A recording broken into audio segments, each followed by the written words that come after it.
নমস্কার বন্ধুরা, ঝুমাস কিচেনে তোমাদের সবাইকে স্বাগত। আশা করি বন্ধুরা তোমরা প্রত্যেকেই ভালো আছো এবং সুস্থ আছো। আজকে আমি তোমাদের সাথে রেসিপি শেয়ার করব। একদম নিরামিষভাবে এই রেসিপিটা করব। আলু আর বড়ি দিয়ে লাইট ঝোল। আলু বড়ি আর নতুন আলু, শীতের নতুন আলু দিয়ে বড়ির ঝোল। এবার দেখো একটা লাউ নিয়েছি, লাউটা কিন্তু খুবই কচি একদম। আর এখানে বড়ি নিয়েছি, দুটো আলু নিয়েছি। এবার আলুটাকে আমি উপর দিয়ে, নতুন আলু দেখবে খোসা ছাড়ালে কিন্তু ভালো লাগে না, একটু উপর দিয়ে একটু চাকুর পেছনটা দিয়ে করে নিয়েছি, চোকলাগুলোকে একটু ছাড়িয়ে নিয়েছি। এবার কেটে নিলাম।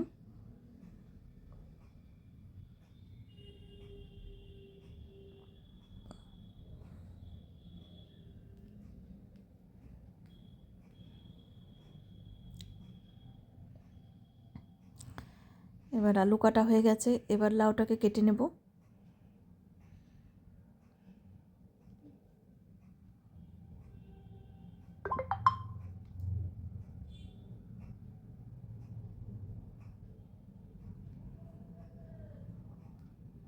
এবার চোকলাটাকে ছাড়িয়ে নেব।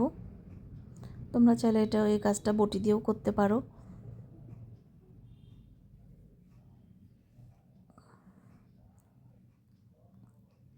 এবার লাউগুলোকে দেখো এইভাবে পাতলা পাতলা করে কেটে নেব।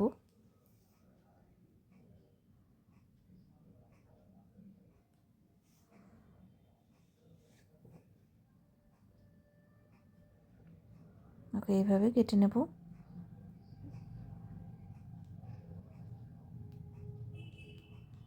এই লাইট চোকলাগুলো কিন্তু আমরা ফেলি না, এটা কিন্তু ভাজা করা যায় আলু দিয়ে কুচি কুচি করে কেটে। এবার দেখো কিছুটা বড়ি নিয়ে নিয়েছি আমি, বড়িগুলোকে তেল দিয়ে ভালো করে ভেজে নেব।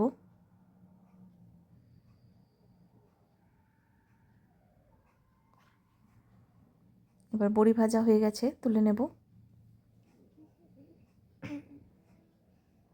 এবার কালো জিরে ফোড়ন দিলাম।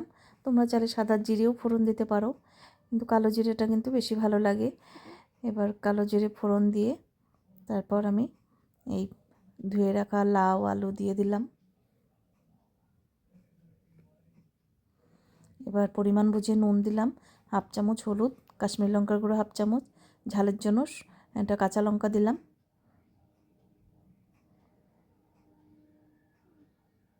এবার ভালো করে নেড়ে চেড়ে দিয়ে তারপর আমি ঢাকা দিয়ে সেদ্ধ করে নেব। যে কোনো রান্নায় সঙ্গে সঙ্গে ঢাকা দিয়ে দিলে দেখবে খুবই তাড়াতাড়ি সেদ্ধ হয়ে যায়।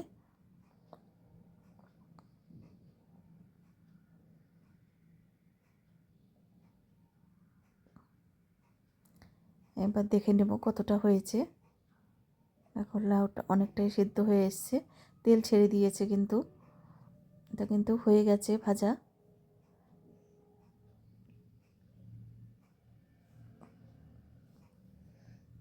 এবার আমি ঝোলের জন্য জল দিয়ে দেব।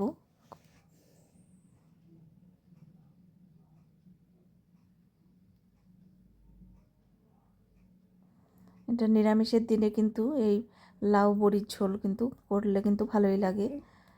আর অনেকে মাছের মাথা দিয়েও করা যায়, সেটাও হয়। এটা আমি নিরামিষই রেখেছি। এবার ভেজে রাখা বড়ি দিয়ে দিলাম।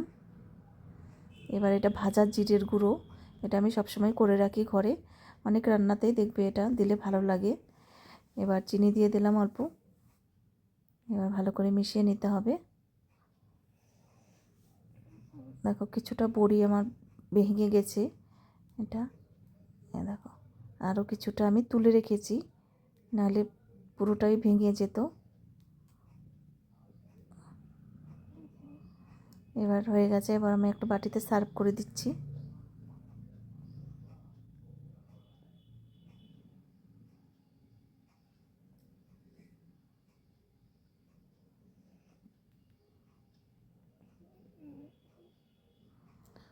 তোমাদের যদি রেসিপি ভালো লাগে অবশ্যই একবার হলেও ট্রাই করো। আর তোমরা যদি সুন্দর সুন্দর রেসিপি পেতে চাও আমার ইউটিউব চ্যানেলটি অবশ্যই সাবস্ক্রাইব করে রেখো। আর যদি ফেসবুক থেকে দেখো পেজটিকে ফলো করো, তাহলে আমি যখনই যা নিত্য নতুন ভিডিও আপলোড করব নোটিফিকেশন তোমাদের কাছে সঙ্গে সঙ্গে পৌঁছে যাবে। দেখো এবার কিছু বড়ি আমি তুলে রেখেছিলাম, সেই বড়ি দিয়ে ওপরটা গার্নিশ করে দিয়েছি। আজকে তাহলে আমি এখানেই রাখছি। টাটা।